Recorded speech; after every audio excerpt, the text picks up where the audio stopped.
आप देख रहे हैं देश लाइव, देश की आवाज।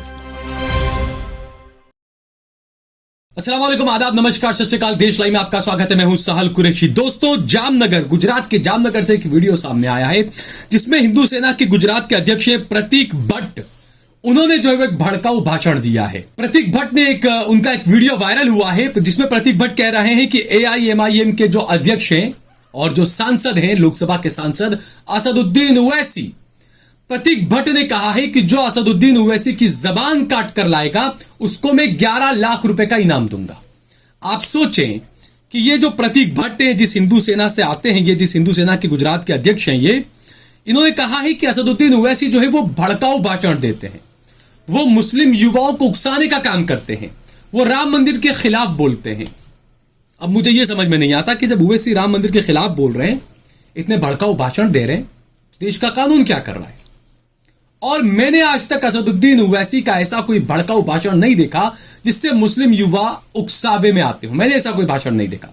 जबकि ऐसे हिंदू संगठनों के कई ऐसे छुटभइये नेता हैं जो आए दिन मेरे हिंदू भाइयों को उकसाने के लिए बयान देते हैं, भाषणबाजी करते हैं। और हैरानी की बात तो यह है कि इस पूरे मामले को लेकर AIMIM की गुजरात की तरफ से अब मांग की जा रही है कि जो प्रतीक भट्ट है, हिंदू सेना का जो अध्यक्ष है गुजरात का, उसके खिलाफ सख्त कार्रवाई की जाए, उसको उठाकर जेल में ठूंसा जाए। यह मांग की जा रही है। अब मुझे यह समझ में नहीं आता कि यह मांग करने की जरूरत क्या है। क्या गुजरात की पुलिस सो रही है? क्या गुजरात की पुलिस सुप्रीम कोर्ट से ज्यादा ऊपर है? क्या गुजरात की पुलिस को यह नहीं पता कि सुप्रीम कोर्ट ने कहा है कि जहां पर भी कोई भी अगर भड़काऊ भाषण देता है तो उसके खिलाफ पुलिस खुद स्वतः संज्ञान लेकर मामला दर्ज करे और उसको उठाकर जेल में ठूसे? यह सुप्रीम कोर्ट ने कहा है। और सुप्रीम कोर्ट ने साथ में यह भी कहा कि पुलिस ऐसे मामलों के अंदर, भड़काऊ भाषण वाले मामलों के अंदर, पुलिस जो है वो किसी का भी शिकायत करने के लिए आने का इंतजार ना करे।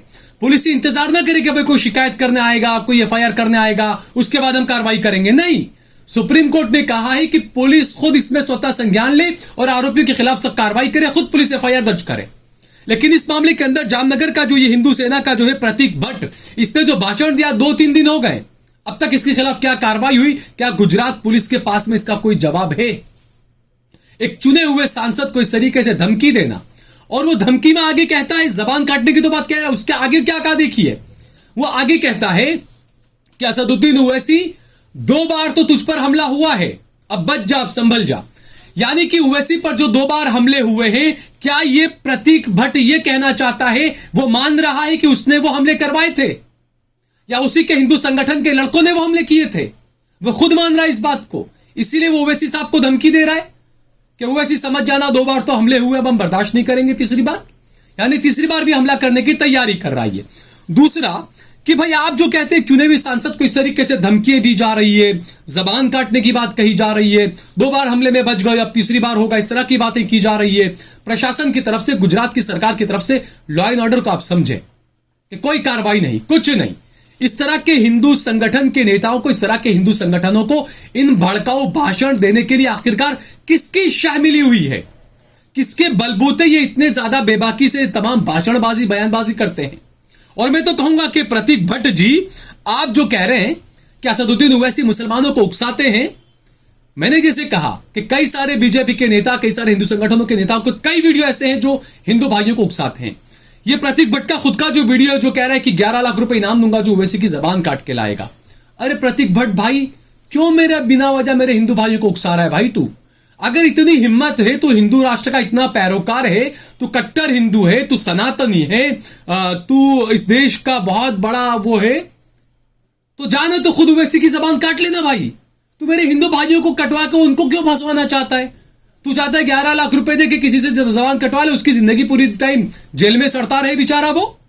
भाई तुझमें इतनी ताकत है, भाषणवीर, बयानवीर अगर तू बन रहा है, अगर तुझमें हिम्मत है, क्या तुझे नहीं पता कि ओवैसी दिल्ली में रहते हैं? तुझे नहीं पता उनका हैदराबाद में मकान है? जाना भाई, सरकार है यार तेरी, संयम हो कोतवाल, तो डर काहे का, जा काटने जाके जबान, किसने रोका है तुझे? लेकिन तू हिंदू भाइयों को उकसा रहा है कि भाई कोई हिंदू जाए, 11 लाख रुपए दूंगा मैं, जबान काट के लाए।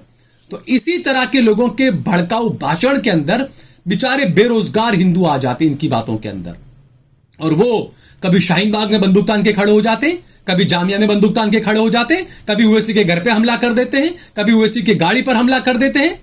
ये तमाम इसी तरह के लोग होते हैं जो बेरोजगार हैं बेचारे, जो हर वक्त व्हाट्सएप यूनिवर्सिटी के मैसेज में लगे रहते हैं, फोन में लगे रहते हैं। और बाकायदा जो आईटी सेल है बीजेपी का, कई सारे हजारों ऐसे ग्रुप्स बनाए गए जिसमें इस तरह की वीडियो को वायरल किया जाता है और मेरे हिंदू युवा भाइयों को उकसाया जाता है। एक बाकायदा एक प्रोपेगेंडा इस तरीके का क्रिएट किया जाता है कि वो हिंदू युवा जो है ना वो बेरोजगार है, लेकिन उसको नहीं पता क्योंकि उसके पास में ये शैतान है। और मोटा भाई ने वो 200 रुपए का फ्री वाला है, 200 रुपए में लिमिटेड वाला वो दे दिया जियो का प्लान कि आप बस वो व्हाट्सएप पे सारे अपने व्हाट्सएप यूनिवर्सिटी के सर्टिफिकेट हासिल करते रहे आप। तो ये उसी का नतीजा है। अब इसमें क्या क्या हो रहा है, क्यों हो रहा है और पुलिस क्या कर रही है, ये अब देखने वाली बात है। लेकिन ये हिंदू संगठन के लोग जो उकसाते हैं मेरे हिंदू भाइयों को, वो कितने बड़े ताकतवर हैं आप देखिए कि उनमें खुद में इतनी हिम्मत नहीं है कि ओवैसी के सामने जाकर खड़े होकर ये कांड करके दिखाएं। काटे जबान जाकर जाइए ना, है अगर हिम्मत तो जाइए, अगर हिम्मत नहीं है तो फिर बयानबाजी मत करिए। आप हिंदू भाइयों को फंसाना और उकसाना चाहते हैं और गुजरात की पुलिस सो रही है, कोई कार्रवाई नहीं है अभी तक। और ये पहला मामला नहीं है, ऐसे कई सारे मामले गुजरात के अंदर ही आए कि कई सारे हिंदू संगठनों के नेताओं ने भाषणबाजियां की, उल्टे सीधे बयान मुसलमानों के खिलाफ, इस्लाम के खिलाफ, ये तमाम किए, लेकिन उसके बावजूद पुलिस ने गिरफ्तार नहीं किया किसी को भी। पुलिस ने इंतजार किया कि भाई कोई मुसलमान आए, कोई एफआईआर दर्ज करे, कोई मामला दर्ज कराए, उसके बाद हम कार्रवाई करेंगे। यानी कि गुजरात की पुलिस जो है ना वो सुपीरियर है, सुपर पावर में है। वो समझिए आप कि वो सुप्रीम कोर्ट से ऊपर है गुजरात की पुलिस। सुप्रीम कोर्ट ने क्या कहा क्यों कहा उससे उनको मतलब नहीं है, उनको वही करना है जो उनके आका उनको कहेंगे। गुजरात पुलिस हमेशा से शक के घेरे में रही है। गुजरात में कस्टोडियल डेथ के मामले सबसे ज्यादा बढ़े पिछले 5 साल के अंदर, यह हकीकत है। आज ही अहमदाबाद के एक स्कूल के अंदर एक 13-14 साल का एक मुसलमान बच्चा था, उसके साथ में बदतमीजी की गई, एक वीडियो बनाया गया, उसका फोटो उसमें लगाया गया और इस्लाम के खिलाफ, मुसलमानों के खिलाफ, अल्लाह के खिलाफ, मोहम्मद सल्लल्लाहु अलैहि वसल्लम के खिलाफ ना कई ऐसे उल्टे सीधे नौजुबिल्लाह कुछ अल्फाज कहे गए।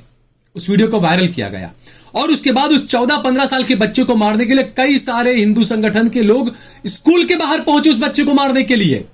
और जब उस बच्चे के पिता ने स्कूल से जाकर कहा, स्कूल प्रशासन से, प्रिंसिपल से कहा कि हमको एफआईआर करनी है, तो स्कूल वालों ने हाथ झाड़ दिए, कहा कि नहीं हम इसमें नहीं पढ़ेंगे भाई। क्यों? क्योंकि आपको हिंदू संगठनों का डर है, आपको पता है सरकार उनकी है, आपकी स्कूल बंद हो जाएगी। तो आप एक वो जो बेचारा बेकसूर जो है या जो मजलूम, उसका साथ आप नहीं देंगे। और जब पुलिस के पास वो लोग गए एफआईआर करने के लिए, तो पुलिस ने भी एफआईआर लेने से आनाकानी कर दी। उसके पिता का मुझे फोन आया, मुझे कहा कि पुलिस एफआईआर नहीं ले रही है। अब आगे हम कानूनी रास्ता उनको जो होगा वो दिखाएंगे, कानून के तौर पर ही चलेंगे आगे। तो ये जो चीजें हो रही है ना दोस्तों, इन चीजों को समझिए आप कि कानून सबके लिए है। आपको एफआईआर करने के लिए डरना नहीं है। सामने कोई भी कितनी भी बड़ी ताकत क्यों ना, कानून से बड़ा कोई नहीं होता है। कानून की राह पर चलकर ऐसे लोगों को घसीट घसीट कर कानूनी तौर पर कटघरे में लाकर खड़ा किया जाना चाहिए। आपको डराया जाएगा कि आपका एडमिशन स्कूल से कैंसिल हो जाएगा, कॉलेज से कैंसिल हो जाएगा, आपका बिजनेस बंद हो जाएगा। अरे हम सबको पालने वाला एक पालनहार तो है ना यार, जिसने हम सबको बनाया, उसकी जिम्मेदारी है हमें रिस्क देना। उसने पहले से तय कर रखा है हमारे साथ में क्या होना है क्या नहीं होना है। तो आप कम से कम यकीन रखें उस पर भी और इस देश के कानून पर भी। और इस देश के कानून के तहत ऐसे घटिया लोगों को जरूर कानून के कटघरे में लाकर खड़ा करें। ऐसे कुछ एग्जाम्पल सेट करने पड़ेंगे, चाहे वो आईपीएस ऑफिसर हो, चाहे वो पुलिस वाला नॉर्मल हो, चाहे वो कोई हिंदू संगठन का नेता हो, कोई भी हो। ऐसे एग्जाम्पल आपको सेट करने पड़ेंगे कानून के दायरे में रहकर। जब तक ऐसे 4-5 लोगों के कानून के फंदे में आप नहीं लटकाएंगे ना, तब तक इनके हौसले बढ़ते जाएंगे। कानून का फंदा तैयार रखिए, इन लोगों को जहां मौका मिले कानून के फंदे में इनको लीजिए और कानून के फंदे में इनको पहुंचाइए अंजामे कार तक। उसके बाद खुद ब खुद दूसरों की हिम्मत टूटेगी, उनको होगा कि हां इस देश में कानून भी है। जंगल राज बना दिया पूरे देश के अंदर। दिखाया यह गया कि यूपी में मायावती के वक्त में या अखिलेश के राज में जंगल राज था, लालू के याद में जंगल राज था, यह कहा गया था, हमने नहीं देखा कभी। लेकिन आज हम देख रहे हैं कि इस देश के अंदर कैसा जंगल राज चल रहा है। हिंदुत्व के नाम पर कोई भी मुसलमानों को मारने की बात कर रहा है, मुसलमानों का बाइकआउट करने की बात कर रहा है, देश के भाईचारे को तार तार करने की बात कर रहा है। जहां जिसको मर्जी उसको मार रहा है, गाय के नाम पर, जय श्री राम के नाम पर।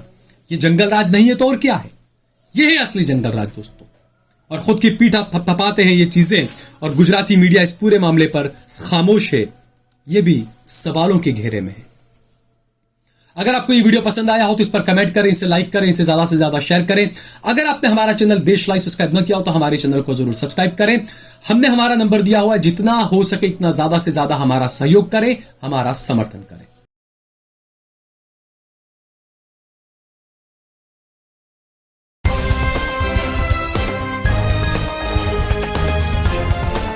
देश और दुनिया की तमाम छोटी और बड़ी खबरों के लिए हमारे चैनल को सब्सक्राइब करना न भूलें और बेल का बटन जरूर दबाएं।